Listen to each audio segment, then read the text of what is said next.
Good afternoon, people of YouTube. Welcome, Totally Brown. Welcome, subscribers.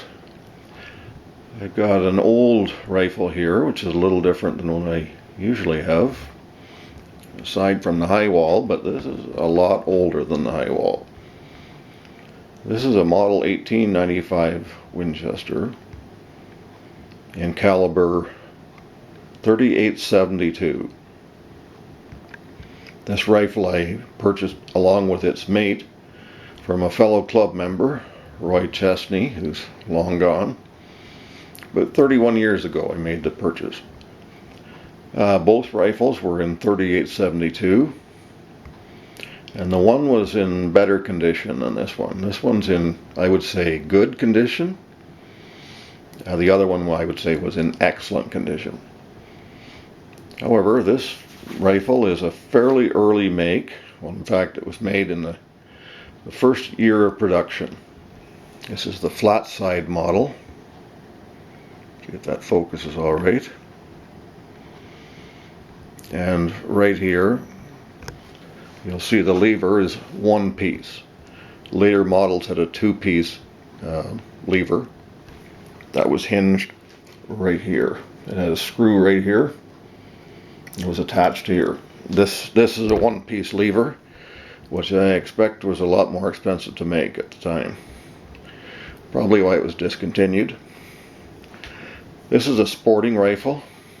It has a steel butt plate. It has a 28-inch long barrel.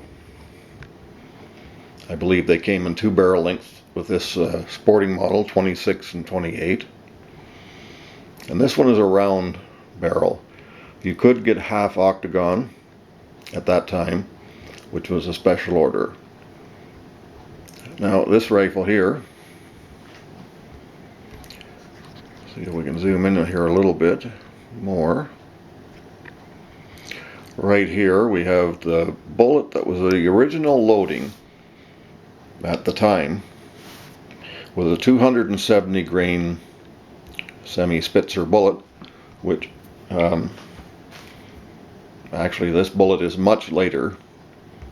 This was pulled from ammunition that was made in the early 1930s. It was way ahead of its time in this particular bullet.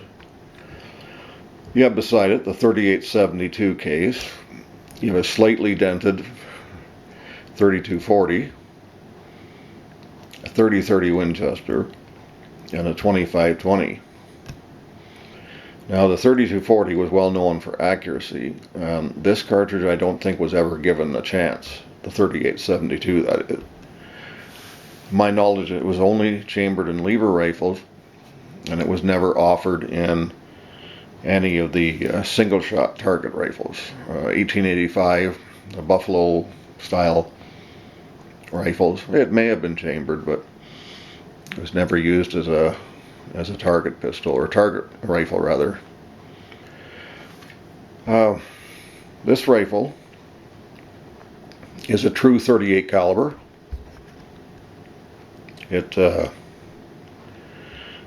This rifle, when slugged, was .381.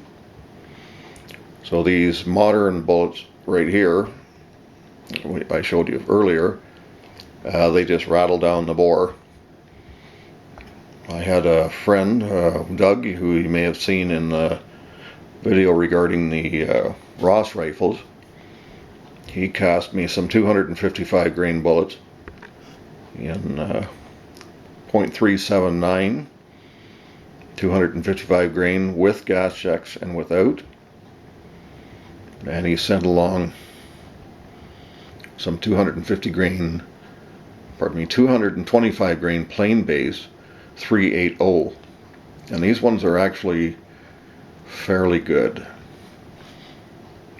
I had quite a supply of cast bullets 381 that were excellent. However, the person casting them has passed away some years ago, and I've yet to locate a mold, something I'd like to work on.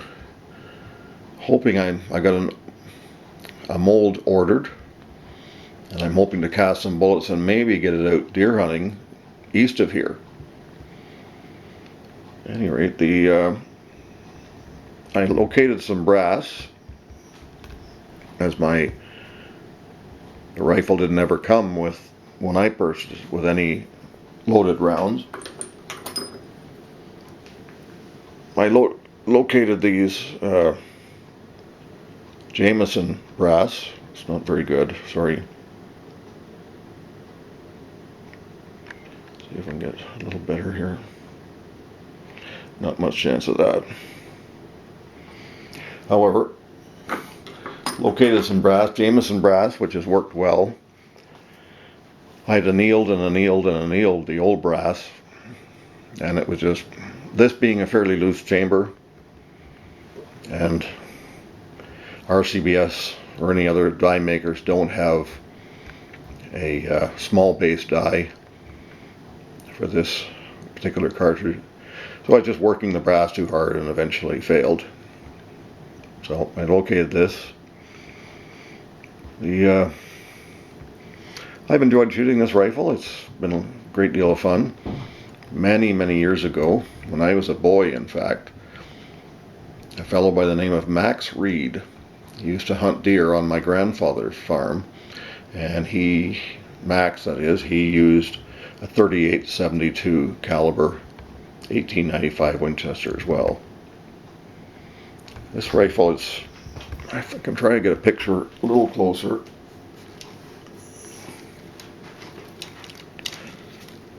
It's quite smooth. The action is, see if you can zoom out here a little bit. Everything works well. It's clean, no rust inside. An ugly dent there. The trigger is absolutely beautiful. Something that Winchester and its other lever action rifles would do well to pay attention. If they had a trigger like this one, well, I'll leave it at that. This particular rifle, if you can get in there and see that,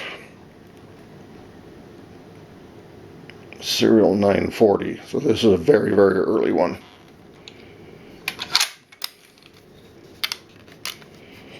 At any rate, that's the rifle of the day, so to speak. The bore is reasonably good. It's not as good as the other rifle was, but it's still, well, it's still, you can still shoot a minute of deer groups with it. So it's, I look forward to using it this fall, if that's at all possible. Thanks for watching. Good afternoon.